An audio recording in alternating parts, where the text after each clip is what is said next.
Hey, my name is Pat. I sing for a band called Movements, and our cover is Losing My Religion by REM. I do remember the first time that I heard this song because my parents used to listen to like the radio and stuff when we'd be on long drives, and yeah, I remember hearing it on like road trips and stuff, and it was always that song that I just knew one line of, and it was "That's Me in the Corner." Like, that's the only part I knew. I think the reason why we chose this song in particular is that it was sort of one of those influential pieces of music for the other band members. You know, this was one of those bands, REM, and this song in particular being one of those bands that really sort of wanted to make them start playing music and you know, learning how to play guitar and learning how to, like, you know, write songs and that sort of thing. And I think I was a lot more angsty and kind of pissed off at everything when I was a teenager. I mean, I've struggled with anxiety and depression for as long as I can remember.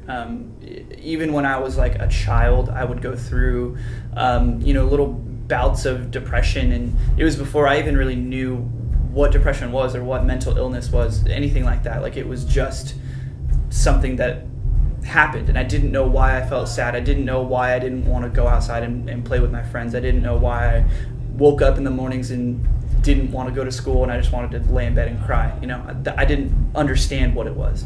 And it wasn't until I was in high school that I started to realize, like, oh, that's depression. You know, like, this is something that happens. And I didn't even know how to talk to my parents about it because I didn't even know what to describe to them. So I've struggled with it for quite a long time, but I didn't do anything about it until it got to the point where it was like physically crippling. But I definitely had a mental breakdown maybe 3 or 4 years ago now, around the time that Movements was just starting.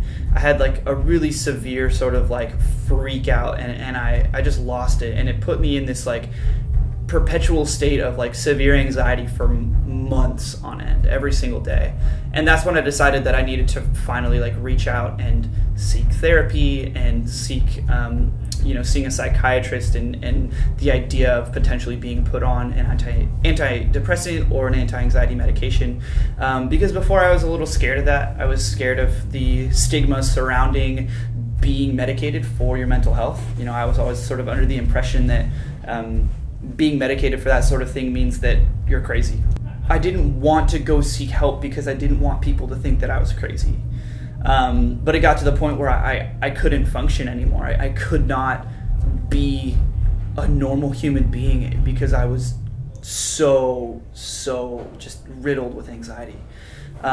So I went and I saw a therapist, and I got put on medication, and since then it's actually been extremely positive, and I still see a therapist. You know, I still deal with things. I think the thing with healing and with dealing with a mental illness is that it's not a linear process. You don't start here and end here and it's just straight up the whole time. You know, you have constant up and downs. It's a cycle that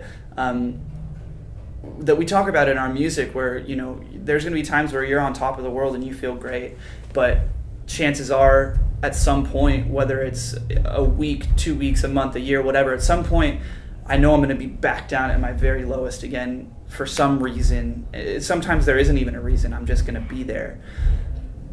But flipping that around, it's like, even when I'm at my lowest, I know that someday I'm going to be back on that top end again, you know? And so, like I said, it's never you start at the bottom, you end at the top. It's you have peaks and valleys and mountains to climb, and you have to fight to get back up to that top, and sometimes you're going to slip all the way back down, and that's okay. It's part of I think what makes us special as people who deal with mental illness. You know, people who don't deal with this don't necessarily understand that struggle, and it is normal, and it's okay to deal with these types of things. I think overall it's like not allowing yourself to get too caught up in the idea of like, oh, no one's going to take me seriously, or no one's going to listen to me, or people are just going to think I'm crazy, or assume that I'm making something up, whatever it might be. Letting go of all that and seeking help was literally like the most important thing I could have ever done for myself, because I don't think I would be here if it weren't for that. So I think it's really, really important to confide in somebody that you trust. You know, it can be your best friend, it can be a teacher or a counselor, a therapist, your mom, your dad, your siblings, whoever, somebody in your life who you trust. Talk to them about it.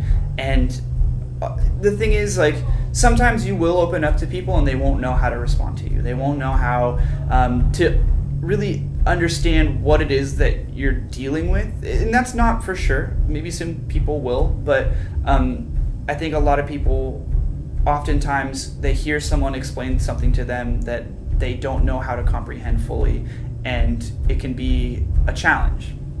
But I think it's a matter of, again, choosing the right person to open up to, who isn't going to judge you, who isn't going to make you feel crazy or to invalidate the things that you're feeling or that you're going through, and to kind of go from there. You know, I think talking about it is the first step, and I know that it's extremely hard to talk about things, and I think that it's important that on the other side of things, that we, as supportive friends or supportive family members of people who we think may be struggling, that we are also being conscious of reaching out to others that we feel may be at risk or dealing with something, or really just going through it, you know.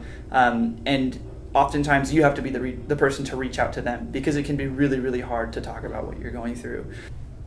Being somebody who is capable of listening is extremely important. You don't always need to know what to say to somebody who's struggling. You don't always need to know how to give your friends advice.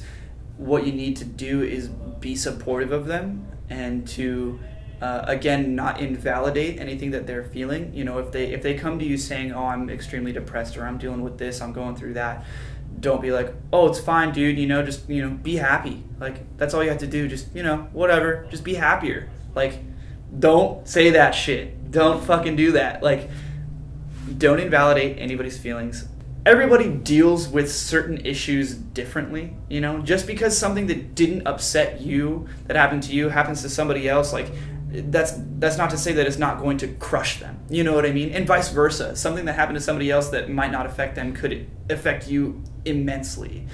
Being just a good listener, being there for your friends, letting them know that if there's anything that they need to talk to you about, that you are there for them, and that you can be a crying shoulder if you need to be. And oftentimes there isn't a whole lot that you can do, but listening and being supportive is a great place to start.